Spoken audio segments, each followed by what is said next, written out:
Երևանի շտաբ բուժօգնության մեքենաների մասնակցությամբ 2023 թվականին տեղի է ունեցել 170 վթար, 2024-ին 200-ը։ Ընկերության տնօրենն աճող վիճակագրության տարբեր պատճառներ է նշում։ Մայրաքաղաքի բնակչության ավելանալու բերումով շատացել են կանչերը։ Քաղաքի փողոցներում մեքենաների քանակն է մեծացել, մյուս վարորդները շատ դեպքերում չեն զիջում։ Բայց այս պատճառները վթարների միայն 50%-ին են վերաբերում, որովհետև մյուս 50% փոքր ու մեծ վթարները, այսպես ասած, ինքնավթարներ են, առանց այլ մեքենաների մասնակցության։ Շատ ժամանակ անուշադրությունն է լինում կամ չգիտեմ այլ պատճառներ կամ ուղղակի ինչ-որ այլ առարկայի չտեսնելը։ Շտաբ օգնության ավտոմեքենայի վերջին ողբերգական վթարը ապրիլի 8-ին էր, էլի ինքնավթար։ Բժիշկը մահացել էր, վարորդն ու բուժքույրը հոսպիտալացվել։ Այս դեպքը առիթ դարձավ անձնակազմի աշխատանքային պայմաններին անդրադառնալու։ Մեկնաբանելով տեղեկությունը, թե աշխատում են 24-ժամյա հերթապահությամբ եւ ընդամենը 24-ժամյա հանգստի ընդմիջումով, շտաբ բուժօգնություն ընկերության տնօրենը նշեց. հազվադեպ է այդպես լինում։ Աշխատանքային օրենսգիրքը 24-ժամյա հերթապահություն թույլատրում է, սակայն շաբաթական առավելագույն աշխատանքը պետք է լինի 48 ժամ։ Ինչ վերաբերում է երկրորդ աշխատանք ունենալու կամ ազատ ժամանակ տաքսի վարելու պատճառով շտաբ օգնության անձնակազմի գերհոգնածությանը, ընկերության տնօրենը սա էլ չի ժխտում։ Մարկա դա թաքցնում է, մարկա չի թաքցնում, հիմա չես կարող իմանալ։ Մարդը գալիս է ընդունում աշխատանքի, ասենք, նշում է, որ այլ աշխատանք չունի, հիմնական աշխատանքն է սա։ Մենք էլ աշխատանքային օրենսգրքով սահմանված կարգով գրաֆիկ ենք կազմում, ներկայացնում ենք, ու այդ գրաֆիկով աշխատում են։ Ռուբեն Գրիգորյանը թույլատրելիից շատ աշխատելու ձգտումը հասկանում է։ Մի քիչ դժվար է ինձ թվում է ներկա իրականության մեջ օրենքի տառին համապատասխան աշխատել շտաբ օգնությունում ու հոգալ բոլոր ծախսերը։ Ինքներս մեր բոլորի կարիքները շատացել է, պահանջները շատացել է ու կարծում եմ դժվար կլինի եւ ոչ միայն շտաբ օգնությունում, նաեւ բուժհաստատությունում։ Աշխատավարձի բարձրացում վերջին անգամ եղել է 2023 թվականին։ Մեկ հերթափոխի համար վարորդն այժմ ստանում է մոտ 21000 դրամ, բուժքույր բուժակը մոտ 20000, բժիշկը մոտ 37000, հարկերը ներառյալ։ Ամսական ըստ տնօրենի հիմնականում 8 հերթապահություն է լինում, ինչը նշանակում է, որ ընդհանուր աշխատավարձը 160000-ից 296000 է, դարձյալ հարկերը ներառյալ։ Շտաբ օգնության բժիշկ Վարդան Վարդանյանն ասում է, ինքն էլ միայն երբեմն է 24 ժամվա պարբերականությամբ գալիս հերթափոխի, այն էլ անպայման պահպանվում է մինչև 24 ժամ հանգստի հնարավորությունը։ Ենթադրում եմ, որ ավելի շատ կադրային խնդիրների հետ կապ ունեցող հարց է դա, եւ միանշանակ կամ վարորդի կամ բուժքրոջ կամ բժշկի դա համաձայնեցում է, ոչ մեկ իրավունք չունի, հա, բուժաշխատողին ստիպի կամ պարտադրի, որ ինքը, չգիտեմ, օրու մեջով աշխատի։ 24 ժամ աշխատում ենք, 48 ժամ հանգստանում ենք։ Վարորդը պնդում է, միշտ է այդպես, ասում է ինքը տաքսի չի վարում, այստեղ 24 ժամյա հերթապահությունն էլ չի ցանկանա, որ կրճատվի։ 24 ժամ աշխատելը ճիշտ է, այսինքն ընդունում, հանձնում, մեքենան դու լրիվ գիտես ոնց ես ընդունում, վառելիքի ծախսն ես տենում, իսկ որ կրճատեն 24 ժամը, արդեն սա խառնաշփոթ կդառնա ու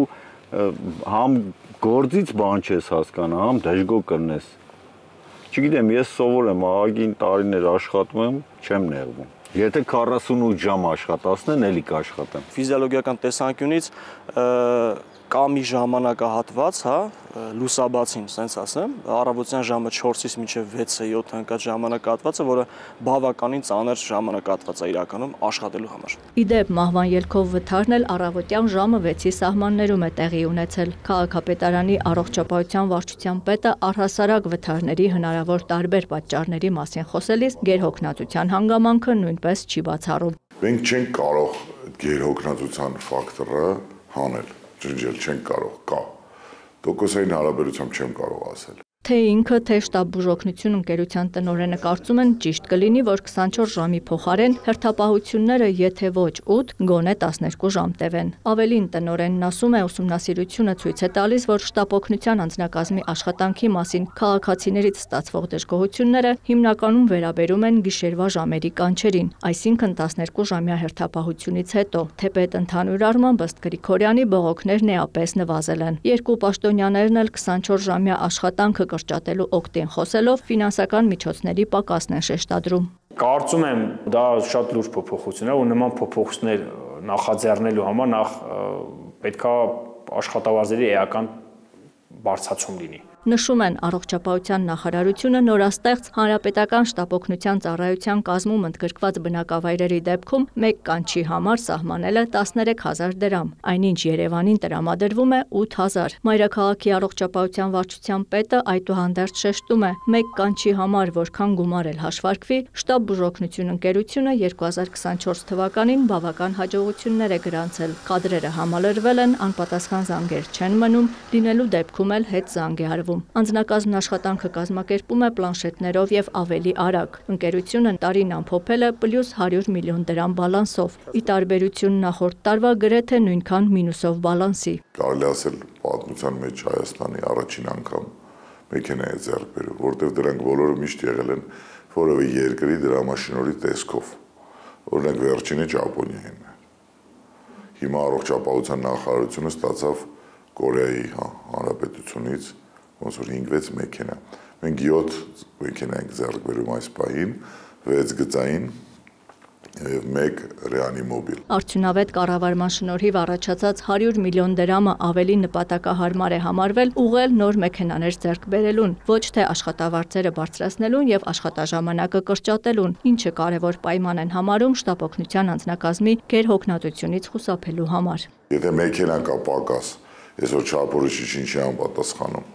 կանչը գալիս է մեքենա չունեն, կարծում եմ մեքենան առաջնահերթ։ Եթե չեմ սխալվում, մի 54-55 մեքենա պետք է ունենանք, մենք 45-46 ունենք, մոտ 10 մեքենայի կարիք ունենք։ Մեքենաները ձեռք են բերվել լիզինգային ծրագրով, բայց ըստ Կարապետյանի այդ 100 միլիոնից կանխավճար է հատկացվել։ Առողջապահության նախարարության պետական առողջապահական գործակալության պետը լուրերի հարցմանը պատասխանելով ասաց. Երևանում ու մարզերում շտապօգնության ծանրաբեռնվածությունը տարբեր է։ Հետևաբար, էապես փոքր թվով կանչեր սպասարկող մարզերի պարագայում յուրաքանչյուր կանչի համար հատկացվում է ավելի մեծ գումար, որ հնարավոր լինի ապահովել ծառայությունը։ Սամվել Խարազյանը հավելեց, մինչև տարեվերջ նախատեսվում Երևանի շտապ բուժօգնությունը նույնպես ներառել հանրապետական ծառայության մեջ, մեկ միասնական համակարգ ստեղծելու նպատակով։ Հետևաբար մեկ կանչի համար վճարվող գումարի վերահաշվարկի անհրաժեշտությունն էլ արդարացված չէ։ Աննա Զախարյան, Աշոտ Խաչատրյան, Կարեն Բաղդասարյան, Կիրակնորյա լուրեր։